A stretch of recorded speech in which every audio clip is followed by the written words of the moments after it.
the Trails Collective interview series. This is your second time on the Trails Collective interview series because we just can't get enough Eagan on this show. How are you tonight?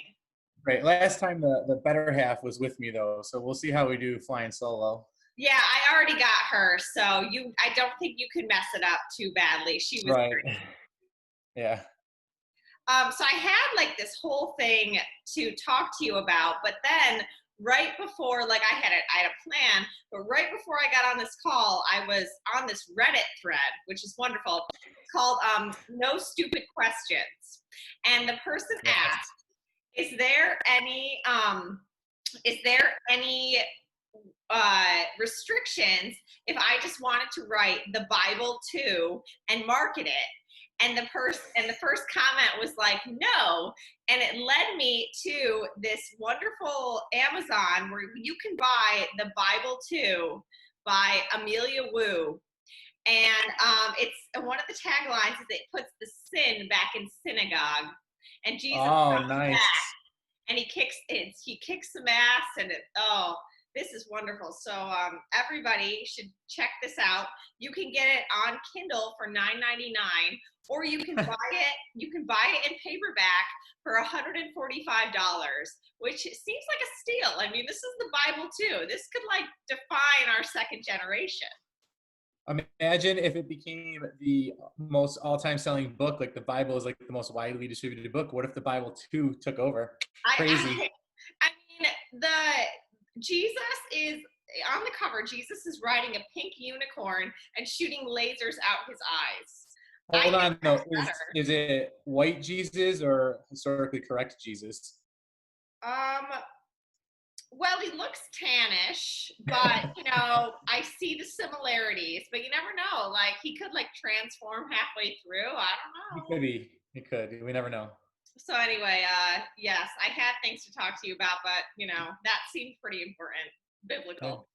Yeah. Well, anyway, so Eric Eagan is a race director and works for the Rochester City School District. I met him obviously through running. He was not my principal or anything.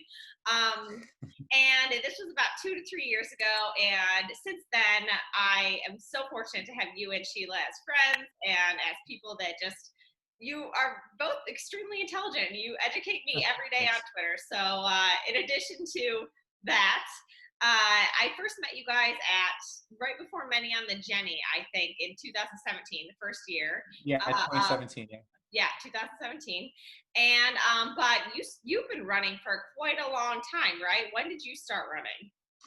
Yeah, so real quick though, I actually work for an agency called the Center for Youth. We contract within the Rochester City School District, but we're in a number of different schools. So I'm the assistant director for school-based programming. So we have 120 staff that are in all the different school districts here in Rochester. So not just the city schools, but the majority of our staff are in the city schools.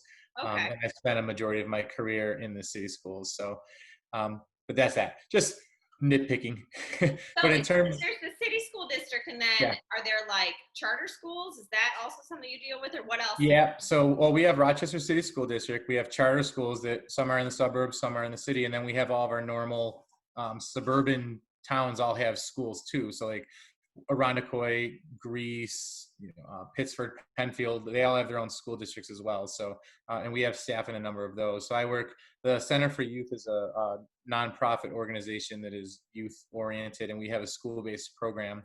And what we offer is crisis intervention services, school-based counseling, child and family therapists, and drug and alcohol counseling. Okay. So I want to talk about that, but let's save that for like a little bit later, because I really am interested in like how what you've been doing in the past couple of years specifically, and then also like how you're doing that now in the era of COVID. But let's start with running. Yeah. So running, I mean, I've always run since I was a little kid. It's just been something that I've done.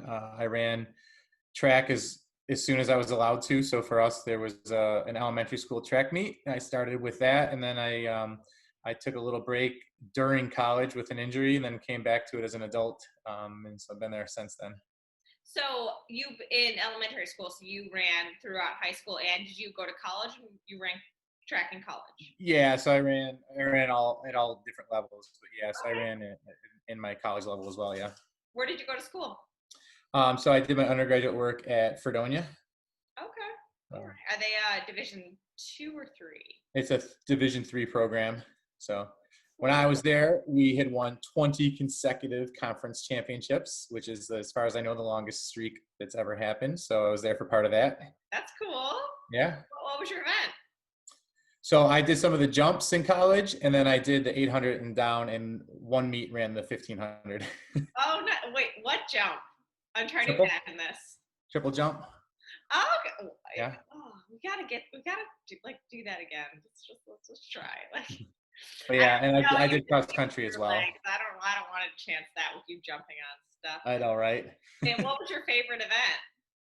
Oh man, I love the mile. There's just something about it. I didn't get to race it a whole lot in college because when you get to that point, it's about they score the meets ahead of time, so they try to figure out where the points come from. And if I could score points in the jumps, in the relays, that's what we did. So, but I loved running the mile. I'm getting into it. That's kind of what my coach is like dialing me down to because I've never There's done just something. it. There's just something like really raw about it. Like, I think the hardest event that exists is the 400 hurdles, but there's just something about the mile that you just get tested. Like the first lap it is what it is. Second lap you cruise, and then it just starts getting hard, and then it just never settles.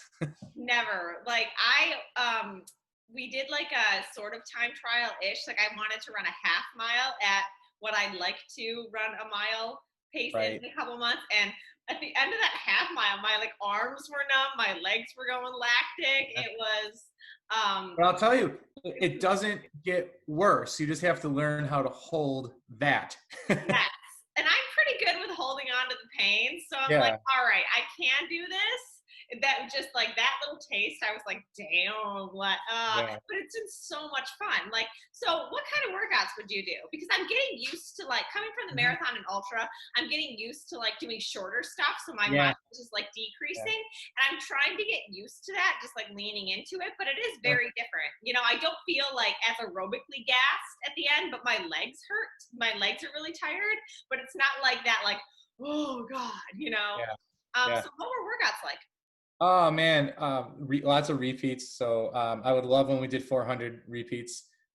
Those were great. But ladder workouts are really good. And then like working that, the 200, 400, 800, 1200, 800, 400, 200. Yeah. So that kind of a workout. Those were great. Um, but I mean, just anything that really you let it all out and go was really fun for me. So a lot of times we would try and do, like, if you're doing like 10 400s and you had to do them on the minute, and then the last one, it's just all out. That kind of thing is just really fun. Yeah, we've so all of our tracks around here are either very high fences and closed, or the Ithaca one is torn up. So Yeah. we're doing it all on the road, and it's been fun and a lot of hill work.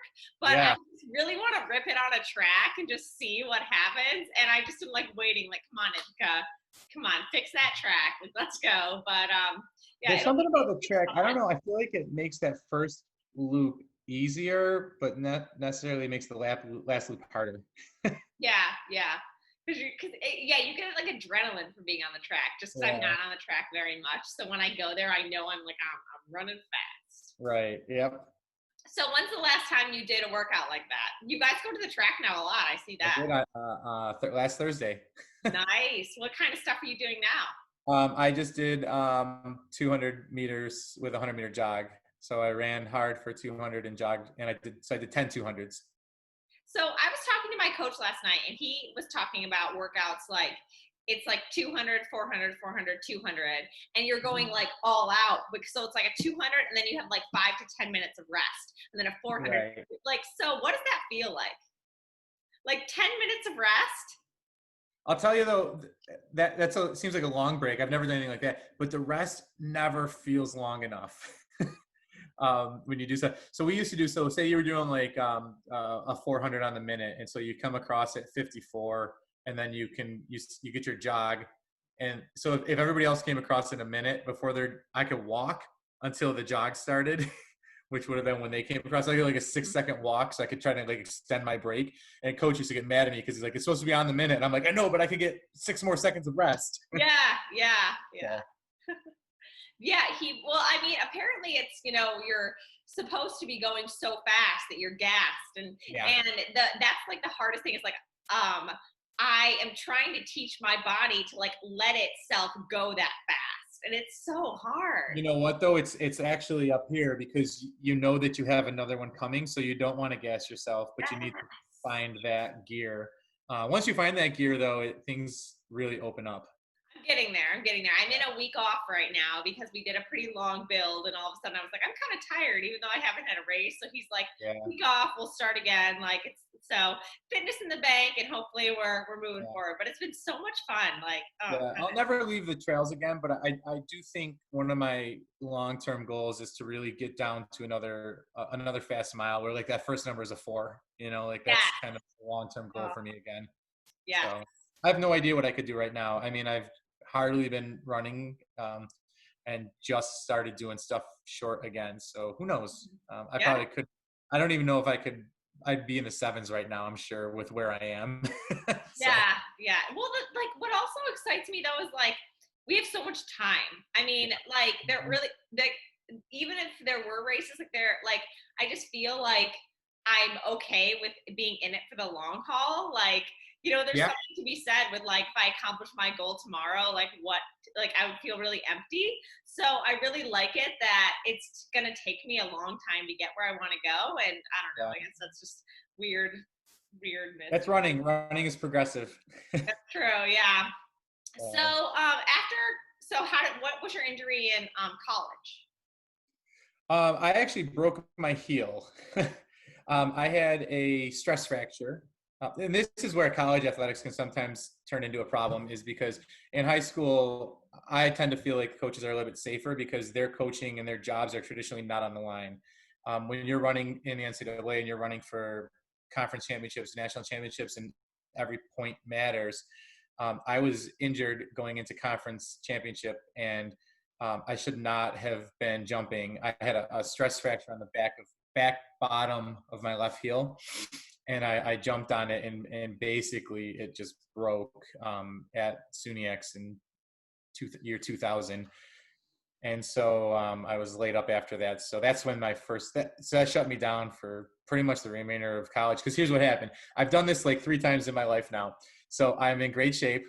I get some stupid injury, and then I hang out with my friends eating chicken wings and drinking beer. And so I did that. And in college, it was like the first time I'd ever not stuck to like, I'm running 70-mile weeks. I'm in the weight room in the mornings. I'm running in the afternoons. And then all of a sudden it went chicken wings and beers. And so by the time I was healthy again, I wasn't competitive anymore. And I would have had to I did lose the weight in college, but it was just hard to get back. You just don't get it back as easy as you can build it the first time. So I just kind of and I was at college specifically to run. Like that's why I went to that school. It was for the track program, and it all kind of fell apart. And I was like, well, I don't need to be here for this. I'm not running away from anything from home, and I'm just gonna. And so I kind of changed my life at that point, and I focused on some other things. So I don't regret it. I do wish I could go back and have changed it, but I don't regret it. Did you stay at Fredonia? I did, yeah. I stayed at Fredonia. So it was weird because I had your coach told you to jump on a broken ankle or a broken heel? Yeah. Yeah. He's not a coach anymore.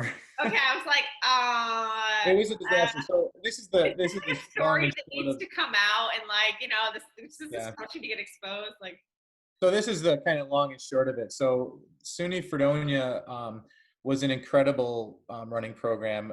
Most of the meets that we participated in outside of conference championships were Division I invitationals. So we would be Portland. We used to destroy Cortland. Really? Even under Jack Daniels? Under Jack Daniels, yep. He recruited me. Oh my God. But so we would race at places like the Kent State Invitational or Bowling Green or we did a lot of Division I programming at that time. So we had, like I said, we had won 20 consecutive conference titles. And then the coach that had all that success, Coach Ulrich, he recruited us as a freshman class. We came in, and then he retired.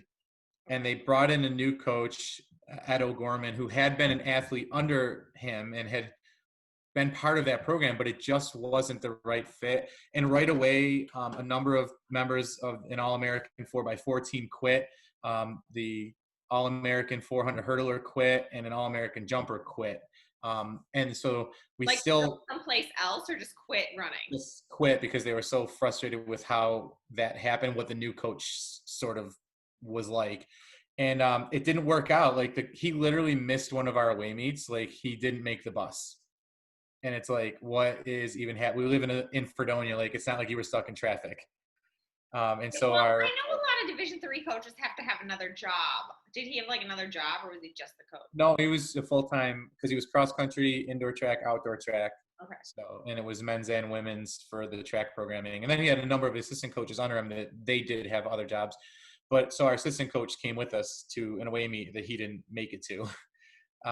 So a lot of people were just really unhappy, and I was really unhappy because I had kind of I had on my pick of schools, and we made a decision to go to that school kind of on the promise of a national championship. Yeah. And I can blame it on the coach, but a lot of it was on myself because other people still performed well, but at the end of the day, it wasn't the fit that I was looking for.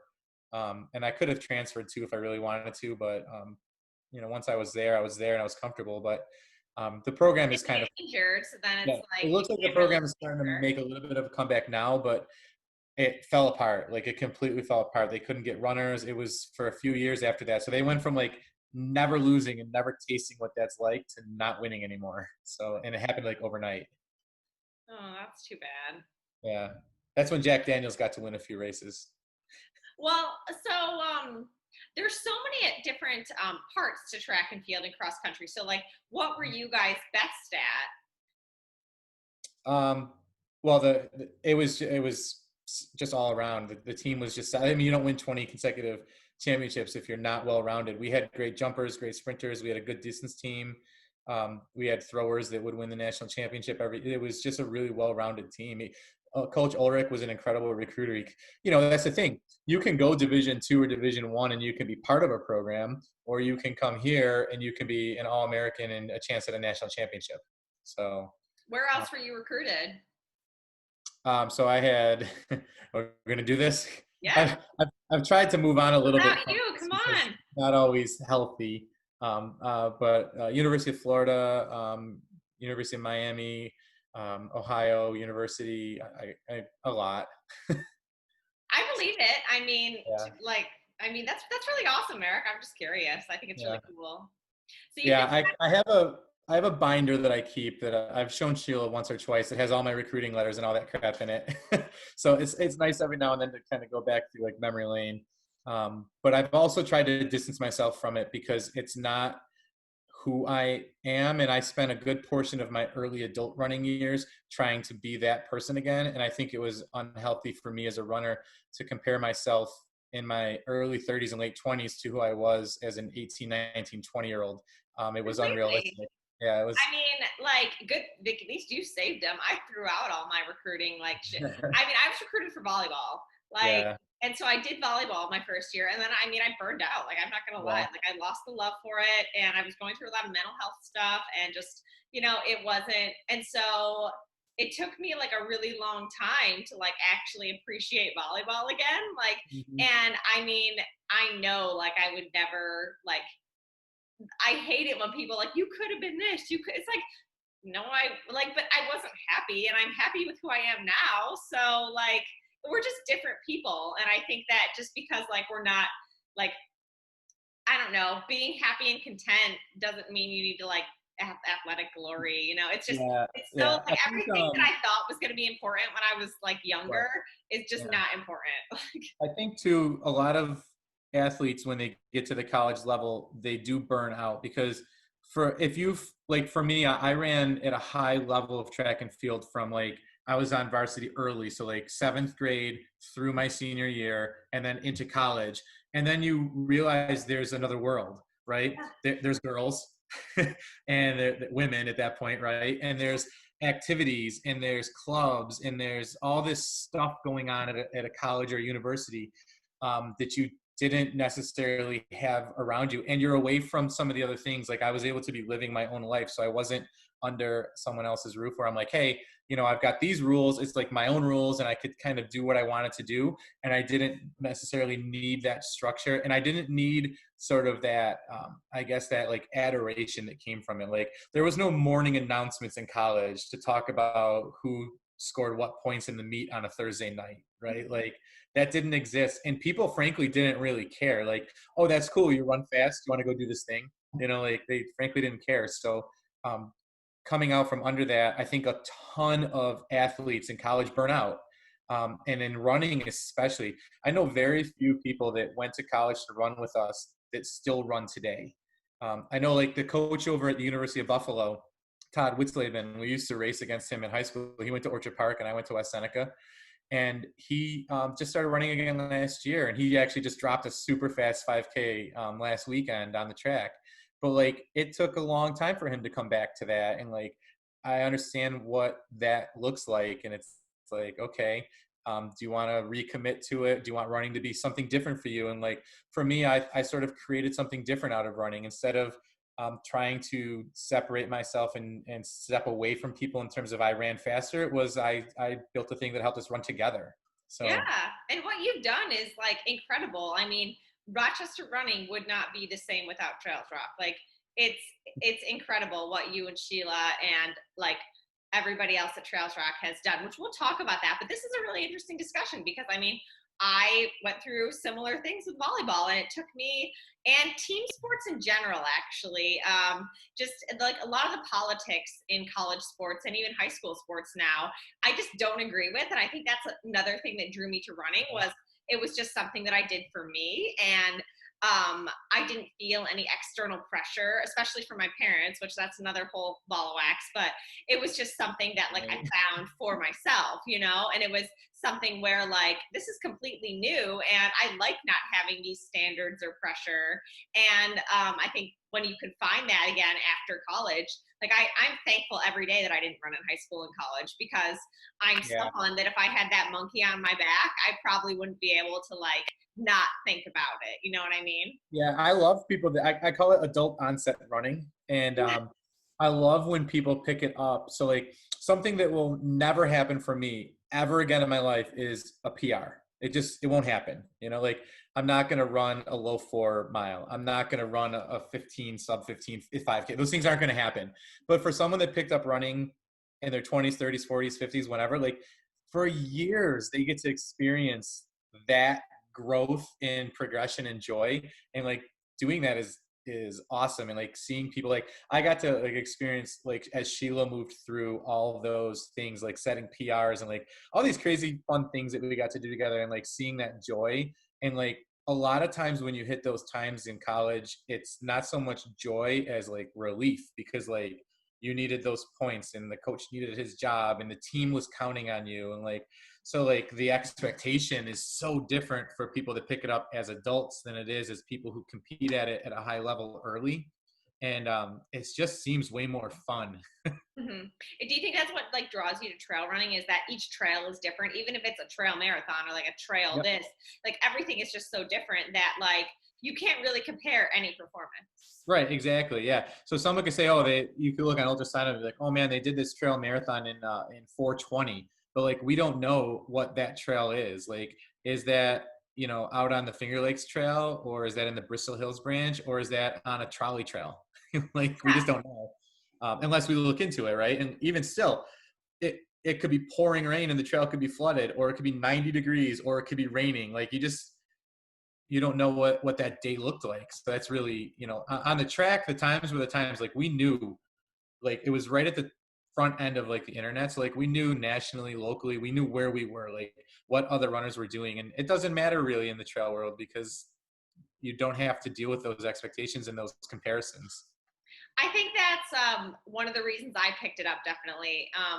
Because I had, when you have like a little, like a little bit of success that like you weren't expecting, and then but then you like go head into it and then it's just not going how you, and I remember just needing to like flip and try something completely new. And it really attracted me that like trails was like, it was kind of just like the go slow, don't worry about anything. It was really nice. It was what I needed at the time. And I think as I've grown and matured as a runner, I don't compare myself to other people like as much. And when I find myself doing that, I log out of social media. I know what to do to like not compare myself, and that's actually made me a better road runner, because Yeah. I know what my place where I am right now, and that there's always going to be someone faster, and that's okay because I enjoy the process. But it was like such a maturing thing from going from road to trail back to road.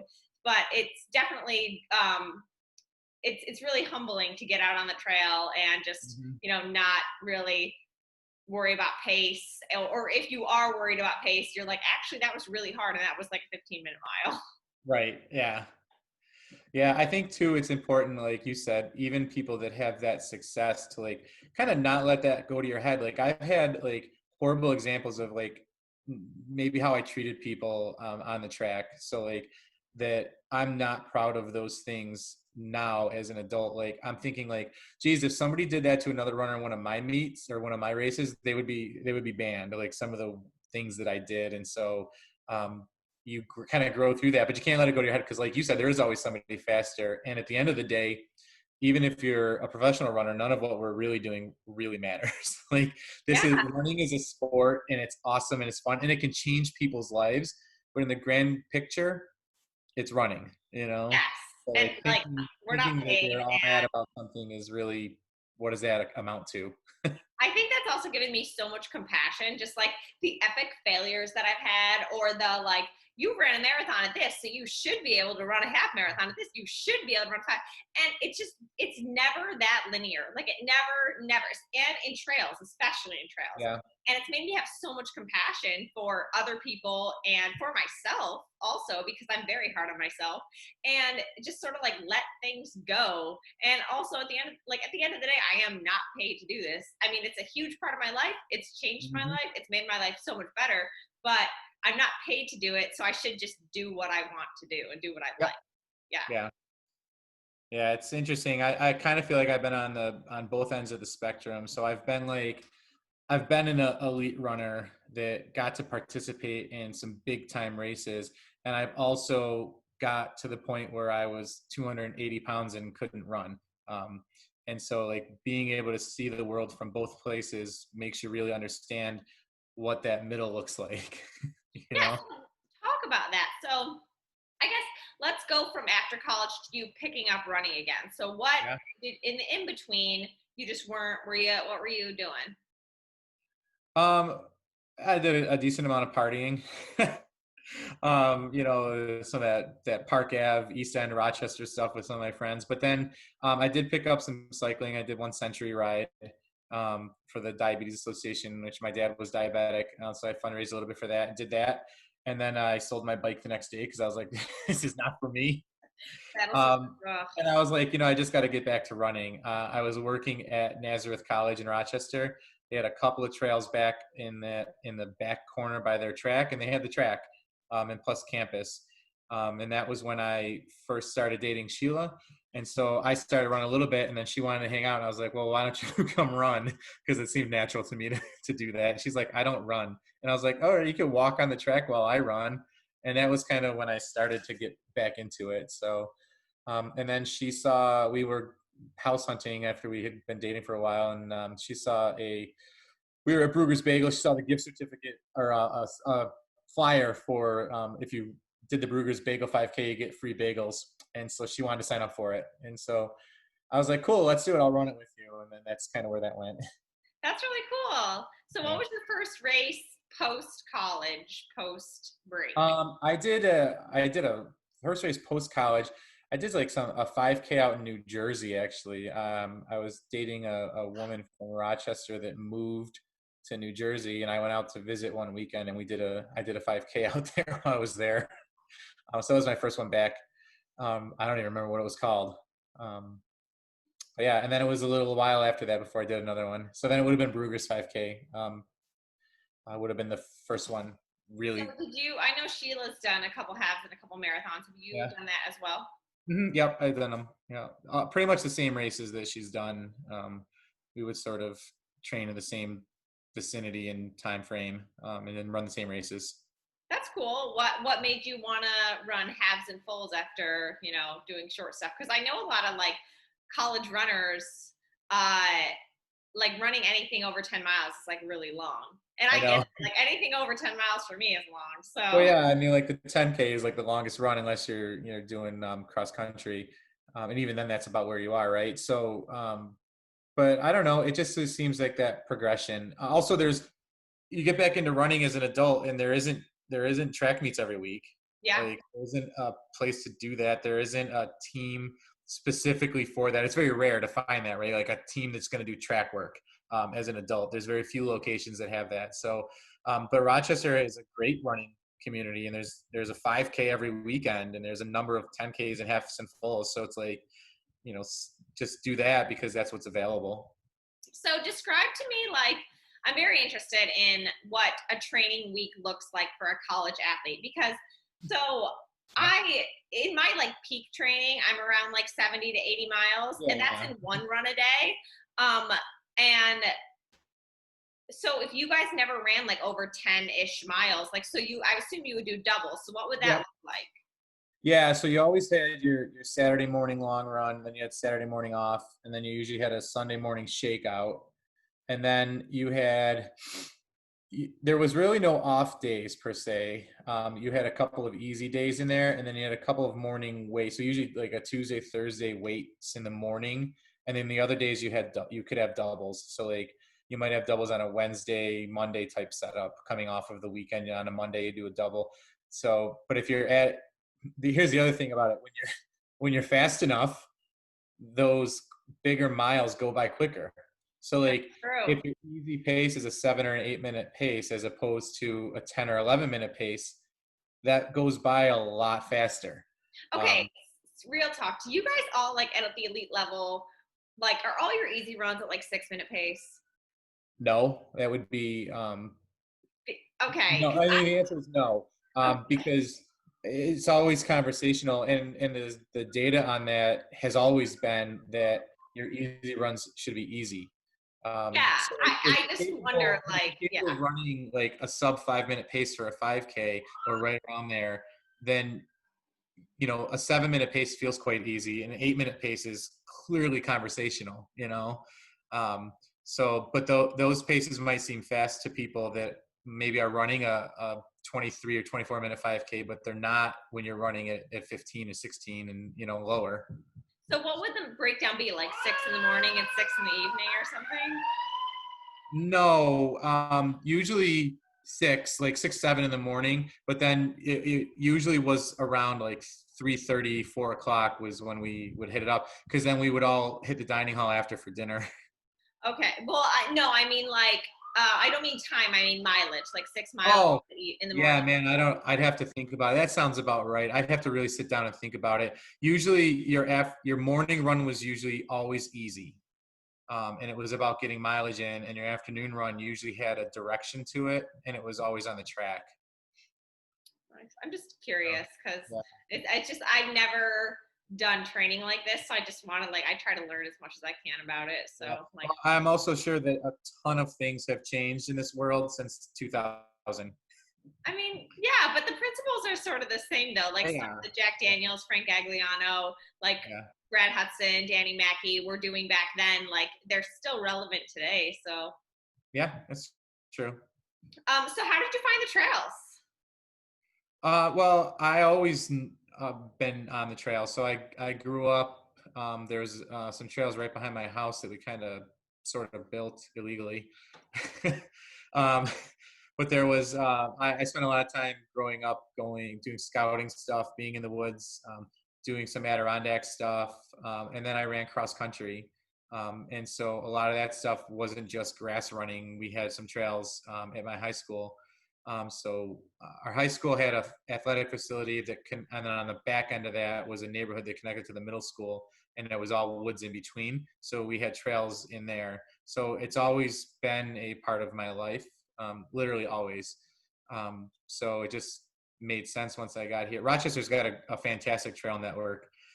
Somebody, back in the 70s, around that time frame, in Rochester, really committed to the park systems, and they committed to open space and having that open space be available for the public. And the Monroe County Park System is incredible. And then a number of towns in the Rochester area also really picked up on that. So like Parrington is like considered Trail Town USA. Like they got that award one year. They have that's where Zero SPF is held. They have the Crescent Trail, which is 30 something miles of trails, all single track. So this area has always committed to that outdoor space. So being here, it just felt natural to get back to being on the trails. So it's a nice benefit. What was your first trail run? Like race, I mean. Oh, it would have probably been a dirt cheap race. It might have been Muddy Sneaker, but I think it was a dirt cheap race. So I think it was it might have been Muddy Sneaker with Goose Adventure Racing. So how long before sort of committing to doing more trail, like focused running, before you and Sheila and and Ron and who's the last guy? Ben and Sean. Ben and Sean started Trails Rock. So that started in 2012. So trying to think, I started dating Sheila like 13 years ago. So 2010, I don't know, maybe a year or two. All right, so Sheila sort of explained it a little bit, so everybody can go listen to her interview. It was great.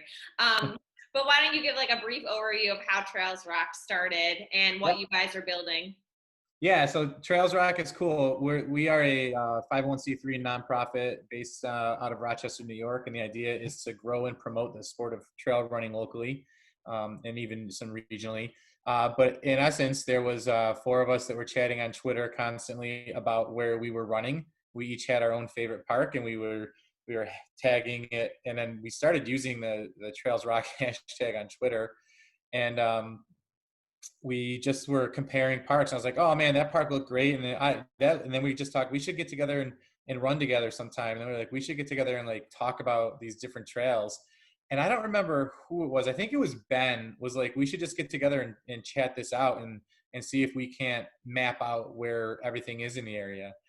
Because Monroe County had its website, but it didn't encompass everything. So there was no one local resource. So we met for dinner just to talk about where we run. And it's funny because I told Sheila, I'm like, hey, I'm going out to dinner tonight. She's like, with who? And I was like, I don't know, these guys I met on Twitter. She's like, what are you, nuts? And I was like, I don't know, we're going to a Red Robin in Henrietta. I'm like, I'm gonna have a few beers and talk about running. I'm like, it sounds like a fun time. And so we went, and that night we actually were gonna call it Rock Outside, and Trails Rock came up again during that conversation. All of the names of our races and everything we've ever done have come from like these like spitballing sessions where we're like, everybody's just saying like the most ridiculous thing that comes out, and then something sticks, and it's like, that's what we should call it. And so that's how the name of everything kind of comes up. So that's where Trails Rock came out of, and we had a website within like a week. Ron had sort of fleshed out like a basic website, and it was just a Google pin drop. So like we would, our site went to a Google pin drop site where people could pin where they were running and where they were parking to run. And there was like no information other than like the name of where they were. And then eventually we kind of grew and built from there. So we were running a lot on the Crescent Trail and the stuff down in Parrington. And we thought, gee, I can't believe there's not a race out here. And so we developed Zero SPF.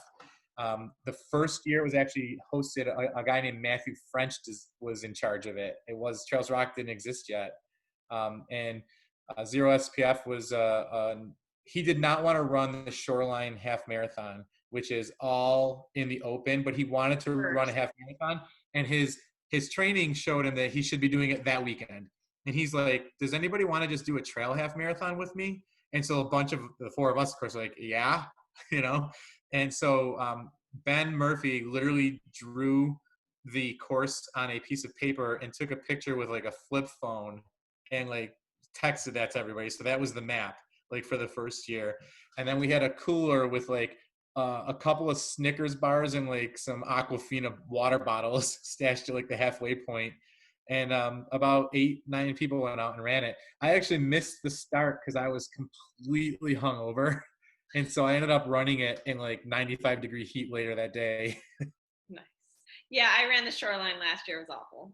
I Yeah, I canceled mean, your race afterwards. I was like, can I have a snow cone, please? I'm dying. yeah. It was So terrible. it's part of it's a good race for them, but it wasn't what everybody wanted to be doing. Matthew just wanted to not be in the sun. And so that was where the joke came from. He's like, I couldn't possibly put enough SPF on to run that in the sun like that. And I was like, well, if you come here, you need 0 SPF. And There then I you was like, go. oh, you should. Someone was like, we should call it that. And so how it got named. That's really cool. It's such a great story because like now you guys have an app and now there's just like Trails Rock does so many different aid stations at all the different Mhm. ultras. And then now you and Sheila have your own racing company called Trail Methods. Yeah. So you have Many on the Jenny and then are the Fat Mills. Is that one of yours or No, but we host it on the website. so But we is have it just Many on the Jenny right now? yeah, we have Men on the Jenny and Last Runner Standing. Last Understanding. Yes. Yeah. Yes. Best races ever. They're great. Yeah. So trail methods is a little bit more than just races, though. So I do a bit of freelance writing here and there, and so we incorporated trail methods initially so that I could separate payment on taxes for that stuff. Oh, Um, makes sense. Yeah, and then um, we initially wanted Many on the Jenny. It was going to actually be a Trails Rock race because there's a little bit of confusion. So some people know us so well from Trails Rock, and they come to Many on the Jenny or Last Runner Standing, and they're like, "Man, Trails Rock is the best." I'm like, "It totally is." I'm like, "But this one's not Trails Rock." But initially, we were going to put it under there, but at the time, we had Mighty Mosquito, which was a 100-mile, 99-mile relay and or solo. We had Mess the Dress, which is a spring race. We had a nighttime race called Ready Set Glow. We had 0 SPF, and we had one more. Oh, WTF, our winter race. So we already had all those races and it's a completely volunteer organization. So like nobody gets a single penny from what we do at Trails Rock. We give all of it back. So we're either doing trail projects with the money, donating it to local trail organizations, or giving the money to local first responders. So like our EMT programs around in the area.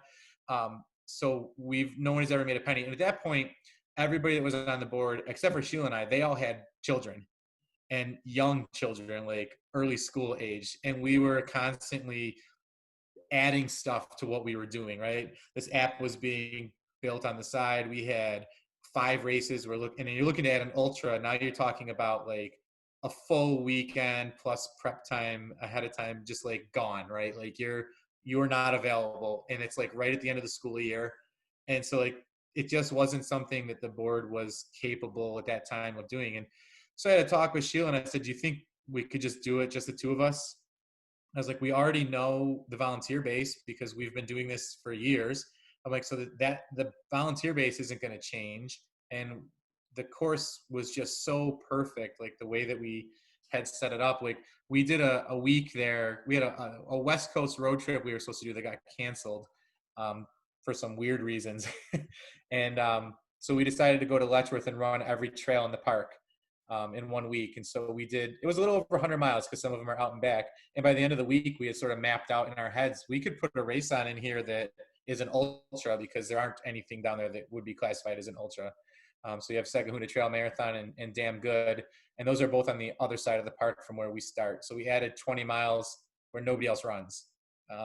So it was really cool to introduce that. But that's the sort of the difference with Trail Methods, right? Is that it was initially a media company, and it turned into this. So Yeah, it's really awesome. If nobody's checked them out, you definitely should. But I don't know how you haven't heard of it right now by now. Well, anyway, so let's transition. I want to talk a little bit about your journey with injury. So we talked a little bit about that with you and Sheila yeah, on the last podcast. And you mentioned earlier that you've done it 3 times, like gotten injured, and then gained weight, lost weight, got injured. So what is it? What like when you're injured and you can't run, like how but you were still so involved. Like, I mean, I know a lot of people when they're injured, it's hard for them to be involved, and that I know it must have been hard. So, can you speak a little bit about that and like your journey back? Because you have lost like 50 pounds already now, and like you look great, and I mean, just healthy and happier, and so it's wonderful. I mean, I met you, and like, so like it doesn't like. I always thought you were like an amazing person and runner. So, but I know it must have been a very emotionally taxing time. So, how did you motivate yourself to get back when you literally wanted to amputate your Um, Man, I don't know. I think for a lot of people, running is about um, like a checklist, right? Like I've got this bucket list thing. I'm going to run a marathon. Check, like Oprah, right? She's going to run a marathon. But running was never that for me. It was just sort of part of who I was. Like if we were going to go visit the neighbors when I was kids, I ran down the street, right? Like if anything we did, I just loved to run. Like playing soccer, if you like miss a penalty shot, it's like take a lap. I'm like, cool. I was like, love taking a lap. They're like, we don't run sprints. I'm like, awesome. And it's just kind of always been in me. So yeah, not being able to do it really sucked. But there was never really a point when I didn't want to still do it. There were points when I thought I was never going to be able to, but there was never a point where I didn't want to still be able to do it. So I think the fact that it's just part of me made it easier to find a way back to it rather than just someone who is just checking off a bucket list thing. Is like, if you didn't really care about it and it's not like in your soul, you wouldn't stick through all this stuff. You would just find something else to do. Is running also something that helps you eat like healthier as well? Maybe drink less? Oh man, I don't know about that. So you might use it to justify bad eating habits, but I'll tell you, not running would amplify bad choices Gotcha. because I would say something like in my mind, I would say it doesn't matter, and it's actually the opposite. Like it would really matter because I'm not running. Hmm. But it was a way. It was more probably the biggest coping mechanism I had was to just eat too much food or have too many beers and just that kind of became the identity rather than like a runner. It was like, oh yeah, I can eat a dozen chicken wings and have 10 beers and be good to go. Gotcha. So when you like after your cycle of injury and you were finally like ready to go, were you able to like sort of transition into like healthier habits outside of running as well? I think so. So this is one of the people think I'm crazy. So I have ulcerative colitis, and eating crappy and drinking alcohol is one of the worst things I could do for colitis symptoms. Um, but I was having a hard time getting through that. So like, and running is not always great for ulcerative colitis either, because when your blood flow leaves those areas and those areas are sort of damaged, then the damage is like amplified. At least that's how it sort of always reacts for me. So sometimes, yes, running, it sort of gives me a focus on that. Like, but what I've actually found has really worked for me is I've been doing intermittent fasting, not to try to lose weight, but as a tool for controlling my colitis symptoms. So, I mean, what ulcerative colitis is an inflammatory bowel disease where your colon has ulcers and they need time to heal. And if you're eating constantly and you're always have food inside of you, because it takes a long time for food to move through, Mhm. it never had a chance to heal. Especially when it's unhealthy food. Yeah, especially like grease or Yeah. like hot stuff. Like, what am I doing, right? Doritos. But so it gives my body a chance to heal, but it also then gives me a focus on when I come off that. So I go 8 p.m. to noon. And then at noon, it's like, okay, I have to think about what I'm going to eat, right? Because and it's helped me make a lot better decisions. So, Well, that's and it's good. helped. I mean, I Yeah. know intermittent fasting, I've heard like it does do good things for, yeah, I mean, you just need to give your body time to heal, It's like, it's the same concept of like for example, right now I'm taking a rest week. My body just needs to heal and absorb everything that I've done, and then you can go again. But you just got to give your body that time. And if you're always shoving like food and sugar into your Yeah. body, it's just never going to heal. So no, Yeah, that makes tons of I sense. tried a bunch of things. So like I've been with many doctors over the years trying to really figure it out and get to the bottom of it. So I've been on medicines, I've been on different weird diets that they've given me, and this is something that I talked about with my gastroenterologist, my specialist, and they said let's give it a try. And it's been honestly, it's been the only thing that works. So I wouldn't advocate it for somebody else because I don't know if it works for other people. Sure. But it worked for me. I feel healthier when I do it. I feel like I have less inflammation when I do it. Who knows? Could be a placebo effect, but it's working for me. So I stick with it. Well, that's great. So coming back, you did basically a couch to 40 miler in 8 Oh weeks. yeah. So, after that couch to 40 miler, which we talked about in detail, so we can, like, if you want to talk about that, we can, but I want to know what you've been doing since then. A lot of swimming and other things like that. So how are things going? What is Yeah. lighting your fire right now? Yeah, so we did that. I did that. We decided to try and run Many on the Jenny, which we completed after it got canceled. So we had to work for that. That was hard. I was not ready and probably shouldn't have done it, but it was fun and we finished it. But since then, I had a little bit of a struggle. Well, I took like a week and a half off because I needed to. Were you And worried about then during that race that you were going to injure something again? Because I probably would have been like so scared. I just had moments, but not really. It wasn't really on the top of my head because I'll tell you what, it got really bad around mile 28. I had cramping like I've never experienced. Like I literally couldn't move. Like I was stuck. Like if I lifted my left leg, it cramped, and then I would have to balance on my right leg to get rid of it. My right leg would cramp, and I was like, I've never experienced anything like that in my life. And I Yeah. didn't. I was like, oh my god, we're not going to finish. So I think it took my mind off of anything else that might be happening. Well, in ultras, sometimes you don't know what's actual pain and what could be an injury. And sometimes I like convince myself that it's an injury and it might just be pain. But with you, it could have actually been an injury. Yeah, no, I think I would have known. Those are pretty specific pains. But yeah, so no, but afterwards, so I took like a week and a half off because like, get a little recovery from this because I Yeah. hadn't done anything like that in years. Yeah. Um, and then I went for a run and like right away I had this problem in my calf and I was like, but it didn't feel muscular at all. So after one of the surgeries that I had in 2017, I developed blood clots while I was still in the cast and I had to get my cast removed and get treated for that. And it was like ugly, and so this felt the exact same way. So I actually ended up in the emergency room that night, being tested for like having an ultrasound to see if I had blood clots. Which I didn't. They said it was just a calf injury, which probably was from all the cramping. I hadn't worked through it yet, but the way that it felt, we were nervous enough that we ended up, so that kind of stunk. So then I was like, okay, no problem. We live on a lake. I was like, I'll just swim. And Yeah. then I developed a horrible ear infection. Oh, Like where I had to go to the doctor and get antibiotics. Like my jaw and my neck, I couldn't even chew. I was like, this is ridiculous. I was for like, intermittent fasting. yeah, but I guess at the end of the day, it was better because between the blood clot scare and the ear infection, I was forced to recover properly. Yeah. But then I picked the swimming back up after that, and now I've been running again. So I'm running only Tuesday, Thursday, and Saturday. I run, and then I'm doing a ton of core TRX style workouts, and I'm mountain biking again too. That's cool. Yeah. So something that I thought about actually following your journey on Twitter and then just in real life is like, you must have really good insurance. Because Yeah. or is this just because it's an No. emotional drain, but it's got to be an economic drain too. So can you talk Yeah. a little bit about that?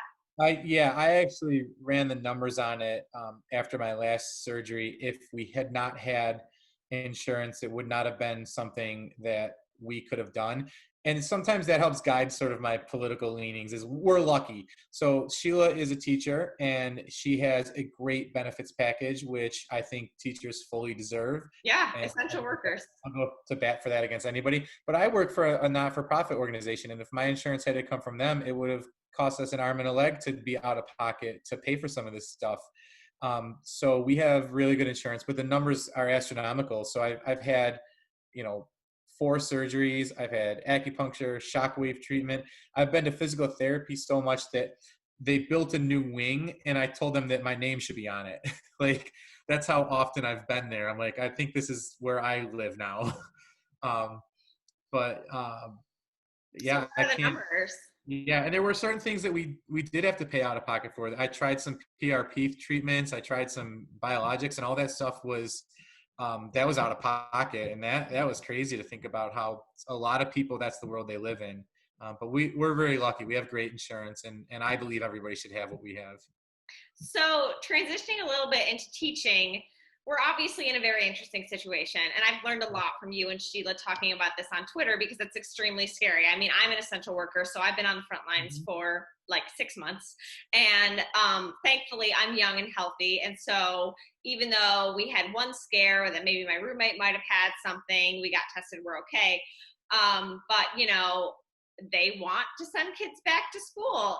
And so has there been talk about, I mean, Georgia sent, or Indiana sent some kids back to school and they had a test in the first day. So, like, has your insurance changed at all because of COVID, or like what's going on in the schools? No, health insurance hasn't changed at all. That's all still covered. But the schools themselves, so every different district has their own reopening plan, which to me is a little chaotic, and it builds on inequity that already exists within the world of education. But the district that Sheila works in is got like a multiple tier plan. So depending on what type of student you are and depending on what age you are, depends on when you are in school or not in school. I think there's a lot of teachers that rightfully so have a lot of anxiety because the districts are, in general, they are not prepared for this. They had all summer. They didn't seem to come up with good plans. I know we need to get back to school. I believe education is an essential component of our society. It's what I've built my career on. I consider myself an expert on education policy and the world of K through 12 education, but I don't consider myself an expert on, you know, infectious disease. And it seems to me that you can get it and you shouldn't get it. Yeah, and I think what a lot of people don't consider is what these schools, especially in our urban or rural settings, really look like. Because a lot of times when we talk about poor people, we talk about the city, but that's not all reality. Our urban settings are also suffering from poverty. And what that means is you don't have air circulating in your building. You literally don't have an air conditioning unit. So when we go back and it's hot out, there's going to be windows open and fans running, just blowing stuff around. And in the winter, it's not circulated air where there's a filter. It's steam pipes on the wall, like still like radiator heating. Like not all of the buildings have forced air, and very little of the buildings in these urban and rural communities have any kind of filtration units in their heating and cooling systems. So some of these buildings are. Sheila, like, have any opinion on how this could be done effectively? Sure, as a society, a lot of bad ideas. Yeah, you know what? A lot of like. There's one way, and that is, as a society, we all decide that we're going to act like a society and put aside some of the selfish American freedom braggadocio, and we put on masks and we stop traveling. Yeah. And then we can open schools up in 2 weeks because we've stopped it. And every infectious disease expert that isn't talking about alien DNA agrees with that. Yeah. So if people want the schools to open and they want kids back in classrooms, they need to wear their masks and stop traveling. It's that simple. Yeah. Well, sometimes I like go waffle between like kids are resilient and smarter than we give them credit for a lot of times. But, and so like part of me is like, if you tell them to wear a mask, it's like telling them to keep their pants on. Hopefully they'll do it. But the thing is like, also what I worry about is like, my son Johnny went to school with a SpongeBob mask and he came home with a Spider-Man mask because him and Timmy traded, and I can see that happening. And so, I mean, if we're trying to expect children who have never like perfectly performed to our behavior expectations to like do this, it's a little bit like, but you know, it's like you say, if it's got to be this collective, like, we have the freedom to wear a mask, please wear the mask. Yeah.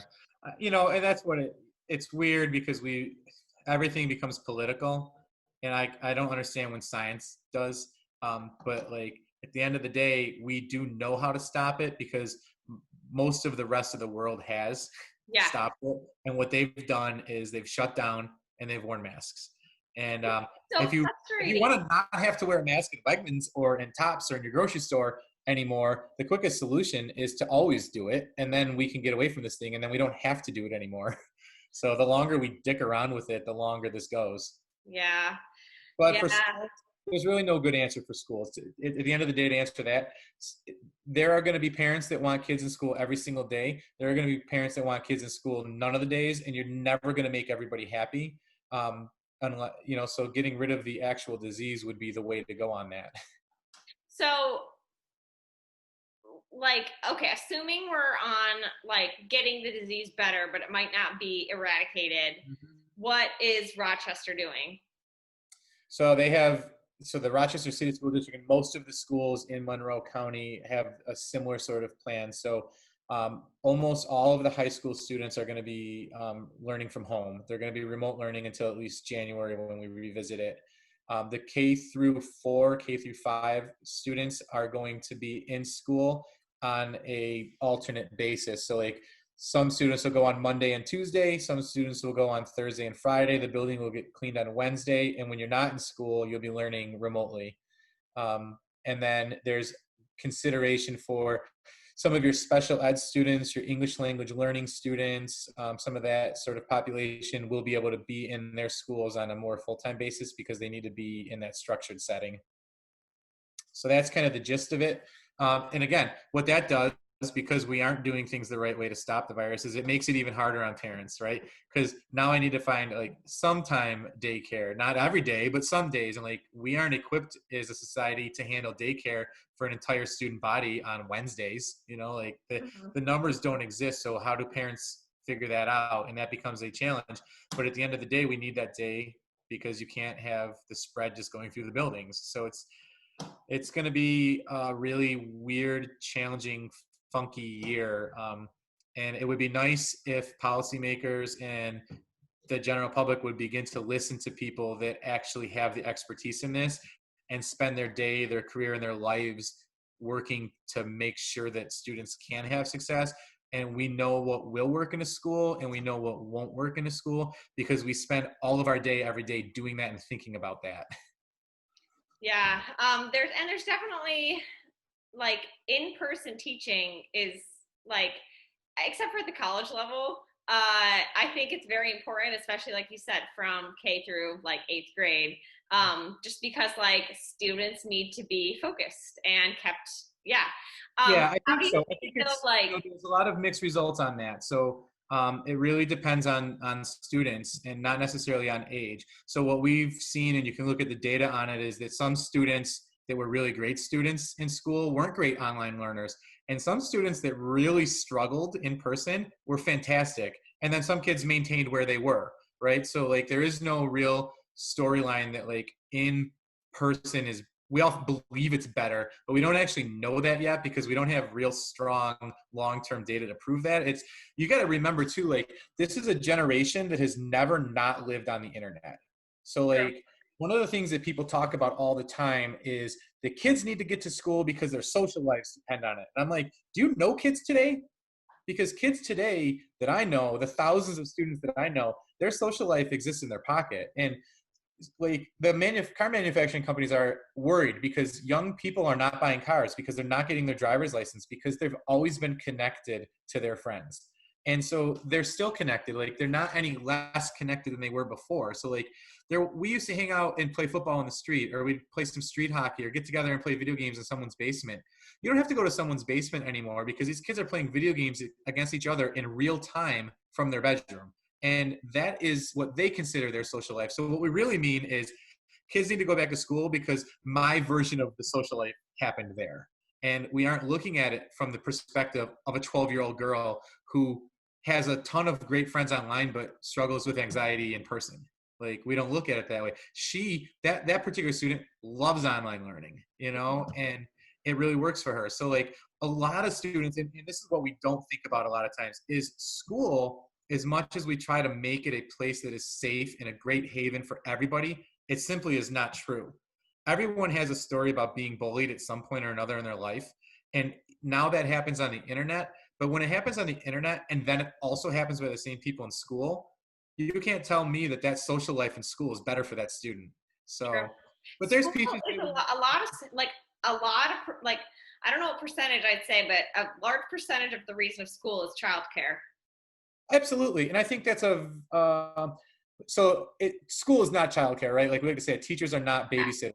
But at the end of the day, our society is designed around it. Our 8 to 4 work day with kids in school, like with after school programs, that is how society is designed.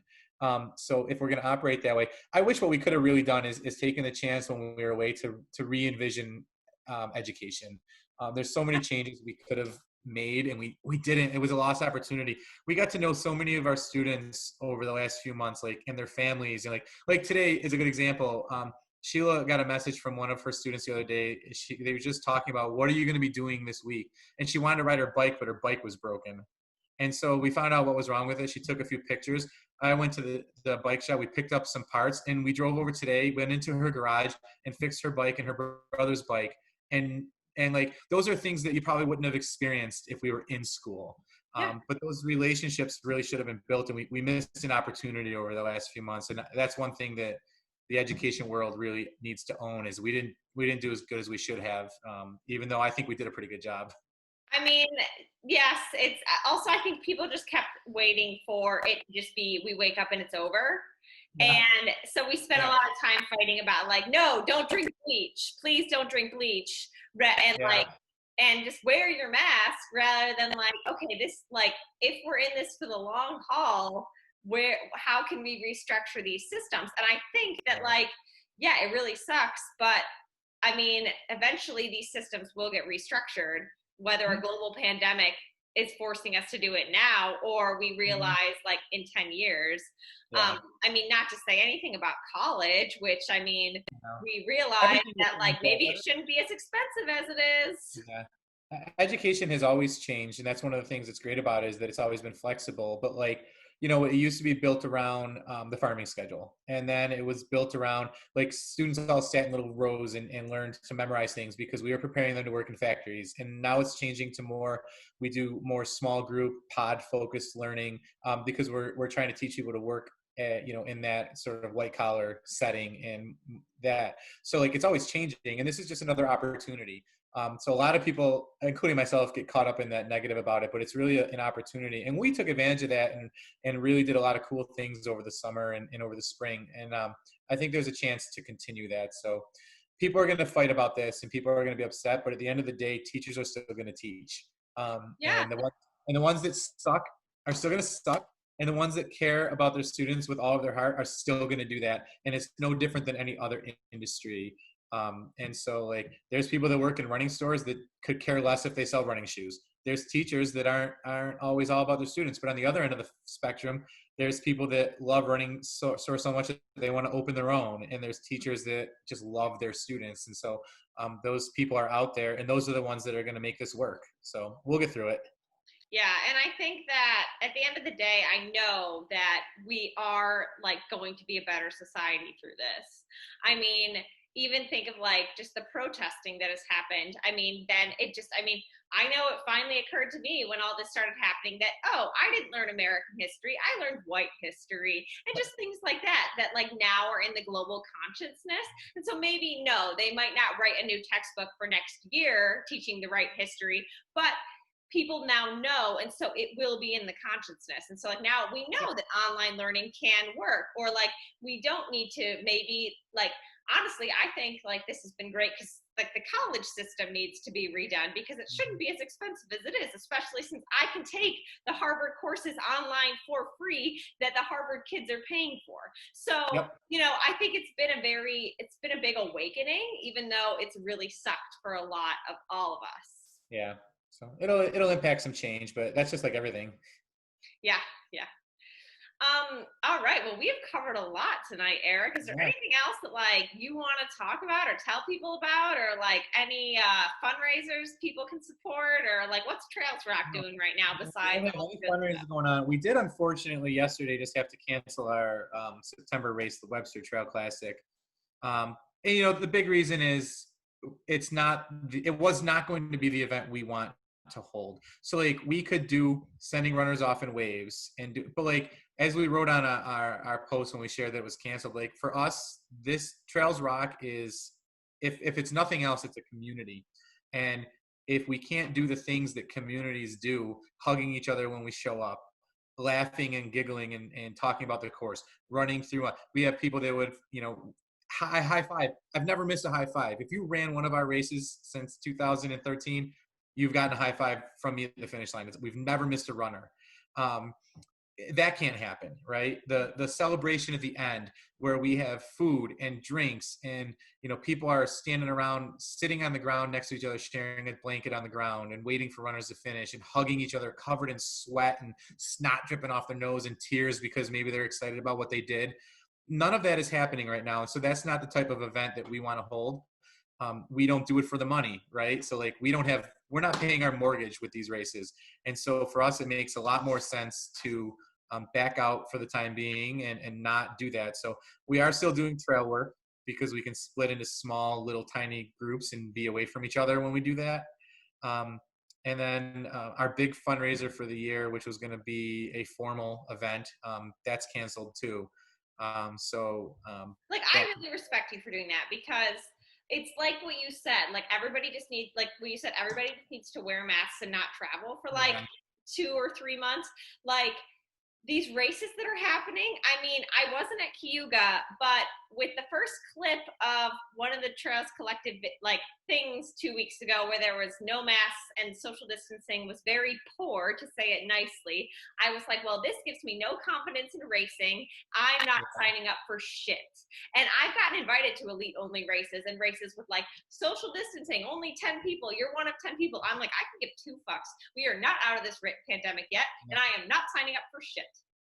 Yeah, and I think this is the hard thing, and this is where things can get political. I just really believe the federal government should have had a better plan, and yeah, we should have covered for people. Like I can use any, like we did a huge fundraiser for the running stores up here. We raised $17,000 for the running stores, but I really believe in my heart that they should have been able to shut down and been protected, and that's not the society that we live in. And we like to claim that we care about people, but we really don't. And I shouldn't have to put on a fundraiser with some of my good friends to try to raise money so that stores don't close because they can't be open. Like, it's just these things. And so like if we were able to do those things, then people wouldn't do risky behavior. If people were safe and protected, they wouldn't take on risky behavior. And at the end of the day, when people have a mortgage to pay, they want to do the thing that makes them money. And so for some people, that's putting on races, and for other people, it's having a restaurant be open where people are too close because they have a bill to pay. And it's hard for me to sit there. I got paid through the pandemic, so it's hard for me to sit there and say that people shouldn't have. And I did, but at the end of the day, I wish that these places could have all just not been doing some of the stuff we're doing. And I agree. I know runners, and the emotions go high and the decision making gets silly and the rules go out the window. So it would have been nice. I don't buy like that. We need to have a race, or this like running company is going to go under, because if people actually cared, if runners are so selfless, like we say we are, you'd write them a check. You would write them a check. That's what you would do, and you'd wear your mask. Yeah. So we were really fortunate. So many on the Jenny was really fortunate. We gave people the option, right? So you could get a refund. You could defer into next year's race, or you could donate this year's race entry and then try to re-enter on January 1st when it opens up again.